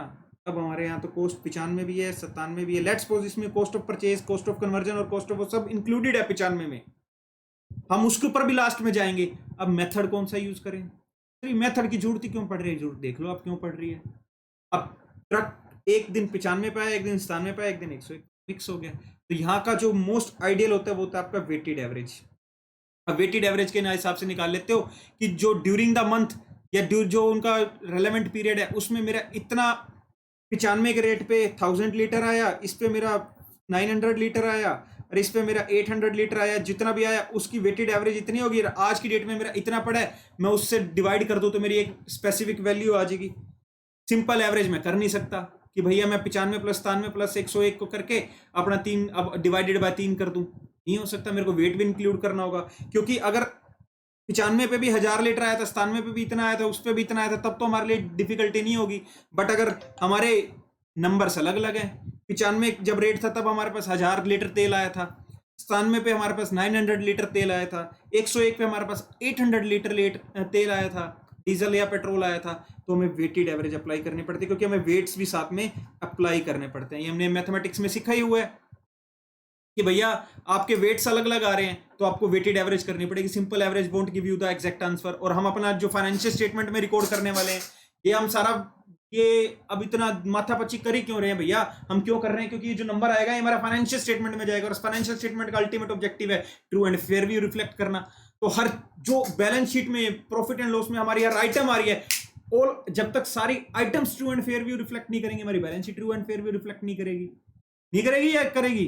हाँ सर, उसमें सारी चीजों को रिफ्लेक्ट करना पड़ेगा। तो इसीलिए इन मेथड्स का भी रोल आ जाता है। बच्चे बड़े कंफ्यूज रहते हैं, सर ये लीफो फीफो वेटेड एवरेज हवा में कुछ भी नहीं हो रहा बाबूजी। यहाँ आई इज गोइंग होम नहीं होता, आई एम गोइंग होम होता है, क्योंकि आई के साथ एम आता है। इंग्लिश में मैं हर क्लास में बच्चों को कहता हूं, सेम ऐसे अकाउंट्स में हर चीज का रेलेवेंस है, कोई भी चीज हवा में नहीं हो रही हमारे यहाँ। हमें सिर्फ उसकी तय तक जाने की जरूरत है। अगर हम जब तय में जाना स्टार्ट कर देते हैं, हमें हर चीज समझ आनी स्टार्ट हो जाती है। हमें सिर्फ तय तक जाने की जरूरत है, हमें तय तक चले गए ना, हमारा काम होना स्टार्ट हो जाता है। तो वेटेड एवरेज अप्लाई हो जाता है। अब सबसे बड़ी बात, perishable goods. Perishable goods vegetables जो होती हैं, वेजिटेबल्स होगी, फ्रूट्स हो गए, पेरिशेबल गुड्स सबसे बड़ा एग्जांपल है। पेरिशेबल गुड्स में लास्ट इन फर्स्ट आउट नहीं होता, फर्स्ट इन फर्स्ट आउट होता है। फर्स्ट इन फर्स्ट आउट या लास्ट इन फर्स्ट आउट, इसका मतलब क्या होता है? जो पहले आया वो पहले बिकेगा, जो लास्ट में आया वो पहले बिकेगा। आप एक मार्केट रेडी पे फ्रूट खरीदने जाते हो, वो बेचारा गर्मी में खड़ा है, मैं भी अपने घर चलाने है, वो क्या करेगा? क्या करेगा? पहले आपको जो ताजा फ्रूट बेचने की कोशिश करेगा, या आपको जो कल का फ्रूट पड़ा है वो बेचने की कोशिश करेगा? सर वो कोशिश करेगा उसका पहले कल का जो सामान पड़ा है ना वो बिक जाए। क्यों भैया? उसको भी घर चलाना है। अगर फ्रूट खराब होएगा, उसकी जेब से पैसे लग रहे हैं या नहीं लग रहे हैं? जेन्युइन बात है। तो वहां वो अप्लाई करता है लास्ट इन फर्स्ट आउट। तो इन्वेंट्री, इसका मतलब क्या है? Sorry, first in first out, sorry sorry sorry, ना बोलते बोलते आप फ्लो में गलत बोल जाते हो। फर्स्ट इन फर्स्ट आउट क्यों? ये मैं थोड़ा साफ लिख दूं। पेरिशेबल गुड्स, तो फ्रूट्स एंड वगैरह होता है ना, फ्रूट्स, वेजिटेबल्स,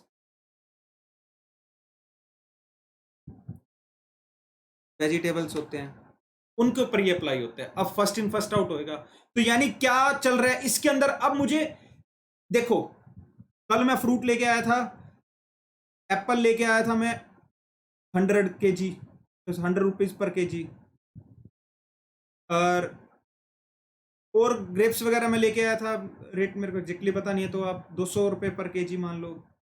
और वेजिटेबल्स थी, आज ये 110 है और ये 220 है। अब मैं क्या कह रहा हूं, कॉस्ट तो मेरे को पता है, बट मैं कौन सी कॉस्ट लूं यार? मेरे को आज इन्वेंट्री कौन सी पड़ी होगी? मेरी ये इन्वेंट्री पड़ी होगी या ये इन्वेंट्री पड़ी होगी? इसमें मेरी ये वाली इन्वेंट्री होगी, ये बिक चुकी होगी, मैं ये मान के चलता हूं। इसके हम क्वेश्चंस भी करेंगे, हम अपनी नेक्स्ट क्लास में इसके काफी क्वेश्चंस करने वाले हैं, बट उससे पहले हमें पता तो हो ना ये बाबूजी काम कैसे कर रहा है, ये कैसे काम कर रहा है। ये काम ऐसे कर रहा है कि आप ये मान के चलिए, इन्वेंट्री क्या होते हैं? वो सामान जो आज अंत तक, दिन के अंत तक हमारा सामान बिका नहीं है। अब मैं देखने की कोशिश कर रहा हूं इंडस्ट्री टू इंडस्ट्री में कि मैं कौन सा सामान बेच चुका हूं, क्योंकि हर दिन पे मैं जब सामान खरीद रहा हूं, मैं being a trader, being a manufacturer, जो मैं बना रहा हूं उसकी कॉस्ट अलग अलग आ रही है डेली बेसिस पे।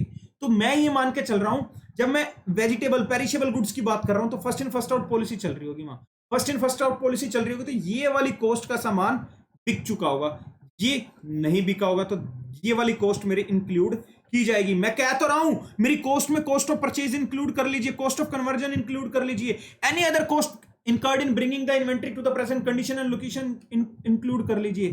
पर बाबूजी कल के सामान की कॉस्ट या आज के सामान, क्योंकि इन्वेंट्री में हमें ये तो भी पता होना चाहिए ना, हर इंडस्ट्री में स्पेसिफिक नहीं है, हर इंडस्ट्री के अलग अलग आप देखेंगे वो अपना कन्वीनियंस के हिसाब से ऑपरेट कर रहे हैं। तो पेरिशेबल गुड्स वाला कल का सामान, अगर आज उसकी रेडी पे जा रहे हो, उसकी शॉप पे जा रहे हो, आप मार्केट में जा रहे हो, वो कल का सामान बेच चुका होगा, आज का जो होगा उसका पड़ा होगा। ऑन द अदर हैंड आप लिकर की मार्केट में चले जाइए, लिकर की मार्केट में चले जाइए, वो सबसे पहले वहां ओल्ड स्टॉक की वैल्यू ज्यादा होती है, वो ताजा माल सस्ते में बेचते रहते हैं, तो वहां उनके अलग अलग प्रिंसिपल्स हैं कि भाई वहां जो जितना पुराना होगा उतनी ज्यादा वैल्यू है जी शराब की, तो जितनी पुरानी उतनी बढ़िया। लगा गया नहीं आगे? पेट्रोल में ना मैं लिफो अप्लाई कर सकता, मैं फीफो अप्लाई कर सकता हूँ, कर लो जी अलग अलग, 95 वाले को अलग कर लो, 97 वाले को अलग कर लो, 101 एलर्जी थोड़ी, वो तो जैसे टैंक में जाएगा तो मिक्स हो जाएगा। जैसे टैंक में गया मिक्स हो गया तो मैं वहां ना लिफो अप्लाई कर सकता ना फीफो अप्लाई कर सकता। मैं कह रहा हूं जी मुझे कोस्ट पता है, कोस्ट में क्या क्या इंक्लूड करना है, cost of purchase, cost of conversion and any other cost incurred in bringing the inventory to the present condition and location, ये मुझे पता है।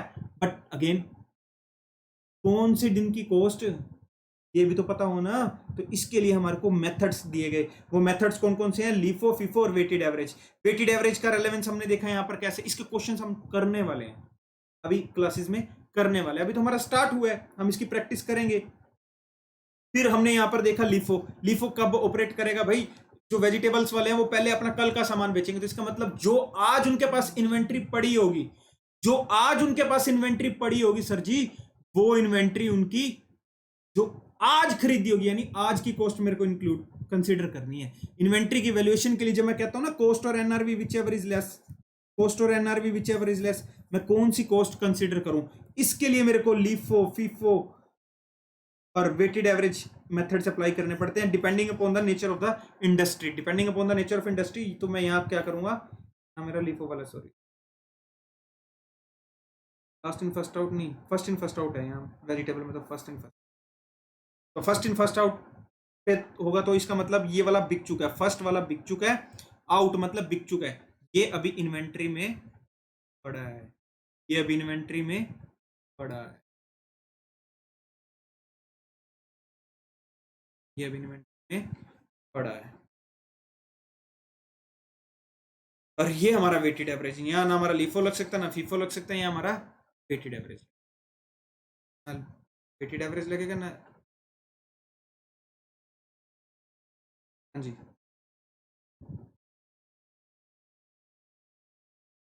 तो ये हमारे वेटेड एवरेज लिफो और फीफो के थे, और कौन सी कॉस्ट है एक बार हम दोबारा रिवाइज कर लेते हैं जो आज की क्लास में हमने अब तक पढ़ाई की है। वैल्यूएशन ऑफ इन्वेंट्री, बेसिकली आज हमने जो चैप्टर पढ़ना स्टार्ट किया था, वो चैप्टर पढ़ना स्टार्ट किया था valuation of inventory, accounting standard 2 पढ़ना स्टार्ट किया। ये क्या कहता है कि जब हम छोटे बच्चे थे हम बड़ी शरारत करते थे, वो बातें होगी पुरानी, हाँ हमें सर जी सीधे नंबर गिवन होते थे इन्वेंट्री के, वो भी हमें बहुत बड़ा डिफिकल्ट लगता था सर, हम बड़े परेशान हो जाते थे, अरे क्लोजिंग स्टॉक आ गया, इसको कैसे ट्रीट करेंगे, प्रॉफिट एंड लॉस एडजस्टमेंट वाला एक चैप्टर होता था, उसमें हम बड़े परेशान हो जाते। अरे वो अच्छे दिन थे बाबूजी, आज तो आपको ये नंबर निकालना है। ये क्या कह रहे हैं, primary issue in accounting for inventories, primary issue in accounting for inventories, the determination of the value at which inventories are carried in the financial statement until related revenues are recognized। जब तक उनके related revenue recognise नहीं हो जाती तो उसको किस value पे आप कैरी करोगे फाइनेंशियल स्टेटमेंट पे, उसके भी हमने देखा है मैचिंग, प्रूडेंस और realisation. This statement deals with the determination of such value including the ascertainment of the inventories. आ गया नहीं आ गया, cost ascertainment of the cost of inventories, क्या क्या कॉस्ट होगी और कैसे डिराइव, कौन से दिन की कॉस्ट, वेटेड एवरेज भी लिफो फिफो, इसलिए वो आ जाते हैं हमारे। अब ये नंबर निकालना है, क्या नंबर निकालना है सर, ये 10 लाख 15 लाख जो दिया होता था ये निकालना है, किसका, इन्वेंट्री का। हमने ये देखा कि डेफिनेशन में क्या होता है, क्या क्या चीजें कॉस्ट में इंक्लूड की जाएंगी और कैसे डिराइव की जाएंगी, मेथड्स जो यहाँ पर मैं कह रहा था मेथड्स थे आपके, फीफो, फीफो, वेटेड एवरेज, ये आपके वो मेथड्स आ गए। फिर आपने देखा कि इसका फ्लो चार्ट, पहले इन्वेंट्री है या नहीं, इन्वेंट्री है, AS2 में कवर्ड है सब एक्सेप्ट दीज 4। फिर उनमें क्या कॉस्ट में इंक्लूड किया जाएगा, cost of purchase, cost of conversion, any other cost incurred in bringing the inventory to the present condition and location. फिर उसके जो मेथड्स हैं, सस्पेंस खुलना स्टार्ट हो गया, हल्का हल्का, थोड़ा थोड़ा। अब हम अगली क्लास में इसकी प्रैक्टिस करके और इसको कमांड लाने की कोशिश करेंगे।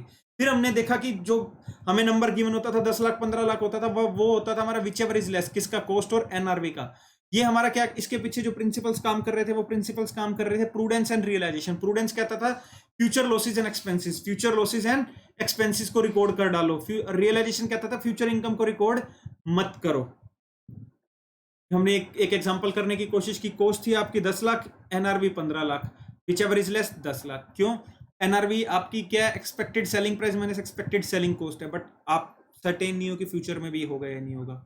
और आपने फिर उसको इंटर रिलेट करके देखा था कॉस्ट ऑफ गुड सोल्ड से, अगर मैं इसको 15 लाख कर दूंगा तो मेरी cost of good sold 5 lakh से एक्स्ट्रा कम हो जाएगी, तो अगर कॉस्ट ऑफ गुड सोल्ड मेरे कम हो जाएगी तो मेरा प्रॉफिट ज्यादा हो जाएगा, क्योंकि sales minus cost of good sold is equal to profit, तो वहां आपकी गड़बड़ हो जाएगी। फिर हमारा नेक्स्ट एग्जांपल था कॉस्ट और एनआरवी, कॉस्ट हमारा 10 लाख, एनआरवी हमारा 7 लाख, तो हमारा 7 लाख प्रूडेंस कॉन्सेप्ट।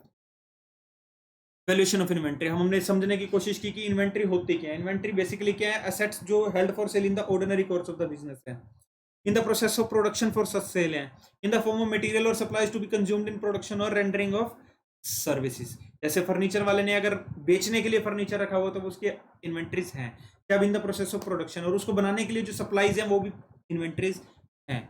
बट अगर अपने खुद के पर्सनल जो दुकान के लिए काउंटर लगाया हो वो हेल्ड फॉर सेल नहीं है, वो उसका यूज के लिए है, तो वो आपको प्रॉपर्टी प्लांट एंड इक्विपमेंट वाले या आपका फिक्स एसेट्स वाले एएस में कवर होगा, ना कि एएस2 में, क्योंकि वो इन्वेंट्री है ही नहीं, वो आपकी फिक्स एसेट। सेम एक मशीन इलेक्ट्रॉनिक्स का शोरूम है, उसने अपना एसी लगवाया हुआ है दुकान में, वो एसी उसका इन्वेंट्री नहीं है, because it is not held for sale. If it would have been held for sale it would have been covered by AS two. फिर petrol pump, petrol diesel etcetera. फिर हमारी इन्वेंट्रीज के बाद हमें पता चल गया कि इन्वेंट्री में क्या होता है। फिर कहता है जो हर इन्वेंट्री पे अप्लाई होता है एक्सेप्ट AS7, क्योंकि ये स्पेसिफिकली जो कंस्ट्रक्शन से रिलेटेड है वहां कवर होता है। Work in progress rising in the ordinary course of the business of the service provider, shares, debentures and other financial instrument held as stock in trade, mineral ores and agriculture produce, जो उनके convention होते हैं उनके हिसाब से। फिर हमने देखा कोस्ट। कोस्ट क्या कहता है, कोस्ट में cost of purchase, cost of conversion and any other cost bringing incurred in bringing the inventory to the present condition and location। जब कॉस्ट की बात क्या कर रहा हूं मैं, ये जो कॉस्ट है, कॉस्ट और एनआरवी whichever is less, इस कॉस्ट की बात कर रहा हूं। फिर मेरे को इस कॉस्ट को में क्या क्या नंबर इंक्लूड होगा, यानी जो 10 लाख में है इसमें cost of purchase, cost of conversion और any other cost incurred in bringing the inventory to the present condition and location है। ये तीनों कॉस्ट को मिला के ये 10 लाख आया होगा। इसके भी हम आने वाली क्लास में क्वेश्चंस करेंगे। फिर कहता है जी, यहां तक भी बात दुविधा खत्म नहीं होती। अब आप ये पेट्रोल पंप का एग्जांपल समझ के देखिए, यहाँ एक दिन आया 95 पे, एक दिन 97 पे, एक दिन 101 पे, वो तो मिक्स करना पड़ेगा, नहीं करना पड़ेगा? ऐसा तो है नहीं पहले खाली करो फिर डालो, फिर खाली करो फिर डालो, नहीं, वो तो मिक्स हो रहा है। तो उसके लिए आपको वेटेड एवरेज, ना यहाँ लिफो काम कर सकता है फर्स्ट इन फर्स्ट आउट, ना लास्ट इन फर्स्ट आउट, क्योंकि वो तो आपका मिक्सअप हो रहा है। जहां मिक्सअप हो रहा है फिर हमारा कुछ में होता है ना लिफो, हमें जरूरत ही नहीं होती, स्पेसिफिक आइडेंटिफिकेशन। जैसे एक मेथड और भी है, वो मैं बताना भूल गया, स्पेसिफिक आइडेंटिफिकेशन। आप प्लीज ये भी नोट डाउन कर, ये तो सबसे पहले यही अप्लाई किया जाता है, स्पेसिफिक आइडेंटिफिकेशन। अब जिन के ऊपर आपके बार कोड्स लगे होते हैं, हम इलेक्ट्रॉनिक्स में हम बहुत जगह देखते हैं बार कोड्स लग जाते हैं, जिनके ऊपर बार कोड अप्लाई हो गया तो उनकी स्पेसिफिक आइडेंटिफिकेशन होगी, एक स्पेसिफिक बार कोड हो गया उसका, उसमें ना लिफो की जरूरत है, ना फीफो की जरूरत है, ना वेटेड एवरेज की जरूरत। अब यहाँ पर आपके बार कोड भी नहीं होते, ना पेट्रोल पंप में बार कोड होते हैं, वो तो मिक्स हो जाते हैं। तो जहां पर जैसे इलेक्ट्रॉनिक्स के आइटम्स होते हैं ना, वहाँ बार कोड होते हैं। आप कहीं भी एसी लेने जाते हैं, कोई भी होता है, छोटे मोटे इलेक्ट्रॉनिक्स के आइटम्स होते हैं, उनके ऊपर भी बार कोड लगे होते हैं। तो वो बार कोड आपका स्पेसिफिक आइडेंटिफाई कर देता है कि भैया ये यूनिट, जैसे वो बार कोड से उसको स्कैन करते हैं उसकी डेट आ जाती है, कब परचेज हुआ था, कब सेल हो रहा है, वो आपका ऑटोमेटिक कैलकुलेट करना स्टार्ट कर देता है। तो क्या कहता है, जब आपका स्पेसिफिक आइडेंटिफिकेशन हो रहा है वहां मेथड की जरूरत ही नहीं है जी, वहां तो आप उस यूनिट की स्पेसिफिकली काम कर रहे हैं। बट जब आप ग्रुप में आ जाते हैं, आप एक पर्टिकुलर इन्वेंट्री को आप स्पेसिफिकली आइडेंटिफाई नहीं कर पा रहे, तब आपको एज ए ग्रुप ये मेथड्स अप्लाई करने पड़ते हैं। एक हमने पेरिशेबल गुड्स का एग्जांपल लिया, एक पेट्रोल का एग्जांपल। तो आज ये हमारी फर्स्ट क्लास थी अकाउंटिंग फॉर इन्वेंट्री की। आपको कोई डाउट हो इससे रिलेटेड, अभी फर्स्ट क्लास है, हम इसमें नेक्स्ट क्लास में अपने क्वेश्चंस प्रैक्टिस करेंगे कि कॉस्ट कैसे कैलकुलेट की जाती है, कॉस्ट में क्या क्या चीजें इंक्लूड की जाती है। जैसे टैक्सेस होते हैं, जो आपके रिफंडेबल टैक्सेस होते हैं, उनको हम कॉस्ट ऑफ परचेज में इंक्लूड नहीं करते। आपने कोई चीज खरीदी और उसके अंदर आपका कोई ऐसा टैक्स इंक्लूडेड है जिसका आप बाद में इनपुट क्लेम कर सकते हैं, या आपका रिफंडेबल है, इनपुट के तौर पे रिफंडेबल है, या किसी और वे में रिफंडेबल है, आप उसे इंक्लूड नहीं करेंगे क्योंकि somehow this part of the cost will be recovered in future. तो that is in short, that is not your cost. तो आप उसे अपनी कॉस्ट ऑफ परचेज में से हटा देते हैं। But if it is non refundable tax, आपका वो टैक्स रिफंडेबल ही नहीं है, तो आप उसको नहीं हटाते। तो ये चीजें हम देखेंगे। फिर इनका हम प्रैक्टिकल एप्लीकेशन देखेंगे कि बेसिकली इनको अप्लाई कैसे करते हैं, लीफो, फीफो, वेटेड एवरेज को। और उसके बाद हमारा फिर डिस्क्लोजर पार्ट आ जाएगा कि जब बेसिकली डिस्क्लोजर आपका डील करेगा कि आपने क्या क्या मेथड्स, क्या क्या कॉस्ट इंक्लूड किया है, क्या अकाउंटिंग पॉलिसीज थी आपकी इन्वेंट्री से रिलेटेड, वो सारी चीजें हमें डिस्क्लोज, क्योंकि true and fair view reflect करना है तो हमें एक एक चीज भी डिस्क्लोज अपने नोट्स टू अकाउंट्स में हर चीज की करनी पड़ती है। और इन्वेंट्री भी हमारा एक मेजर पार्ट होता है, अकाउंटिंग तो इन्वेंट्री तो हमारा बहुत मेजर पार्ट होता है हमारी बुक्स का, तो उसके रिलेटेड तो हमें सारी चीजें डिस्क्लोज करनी होंगी, वो हम नेक्स्ट क्लास में सीखेंगे। Thank you again. आप प्लीज हमारे को फॉलो कर सकते हैं। इंस्टाग्राम पे, हमारा चैनल सब्सक्राइब कर लीजिए यूट्यूब पे, और आपको कोई डाउट आता तो हमारा व्हाट्सएप नंबर पे हमें कॉन्टैक्ट कर सकते हैं। Thank you, take care.